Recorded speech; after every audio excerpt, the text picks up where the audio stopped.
Say you're going on vacation, a holiday, somewhere abroad, or just a quick getaway. You decide to bring your camera with you and take some photos. You get back home and want to edit them in Lightroom for Instagram but don't know where to start? Well, luckily for you, the autotone feature exists. Welcome back everyone. Today I'm going to show you how to use the autotone feature in Lightroom and Lightroom Classic. For this tutorial specifically, Lightroom Classic, because that's the program I use. This is a really good feature for beginners who don't know where to begin, photographers like myself who are still getting the hang of things, or even professional level photographers who are editing a high amount of photos. This feature can help speed up workflow. This Lightroom tutorial will be focusing solely on the autotone feature.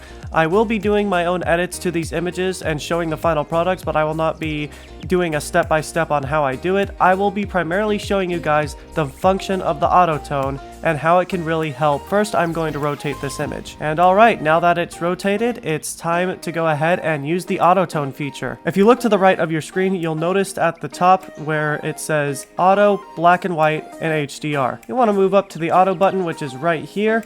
Go ahead and click it. And as you can see, it has auto-adjusted the image. The autotone feature uses Adobe Sensei, which is an AI, to auto-adjust the image based on how Adobe Sensei sees fit. So now that I've hit the autotone, I can continue editing my image until I get a finished result that I like.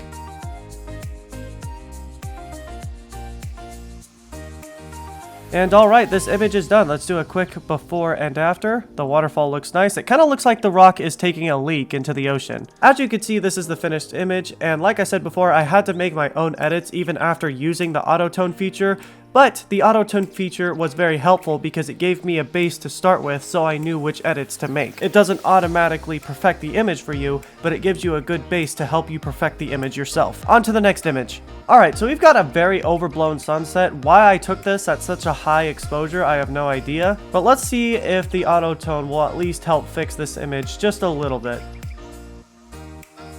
Oh my goodness. Okay, it actually fixed this image a lot better than I thought it was going to. This is why the autotone feature is extremely useful, because it can take even a blown out sunset like that and turn it into something like this and really help you out with starting with your edits. And this is a very good example of just how useful the autotone feature can be, especially if you're just starting out. Alright, this is the final product. Let's do a quick before and after just to show you guys how it turned out. Before, after.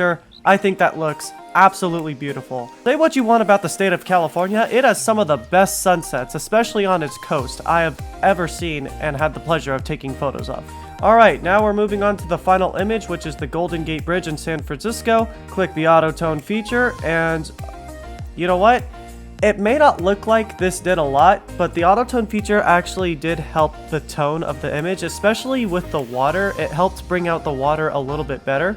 Alright, and here is the final result. Do a quick before and after. I think that looks pretty decent. I brought out the bridge and the rocks a little bit more. I made the water stand out a little more. And I also adjusted the sky so that the sky stands out to make it look more like a twilight sunset type of deal. And alright everyone, that is how the autotone feature works. Once again, it is a very useful feature for beginners and professionals, and it definitely helped me when I was first starting out, and it continues to help me even to this day. Even while I'm still getting the hang of things, it is a very useful feature. So definitely make sure to take advantage of that if you want to further your photography, or if you're just casually editing, it can still help in that way too. And that is all for today everyone. I hope you have an amazing rest of your day or night wherever you're watching this in the world, and I will see you guys all in the next video.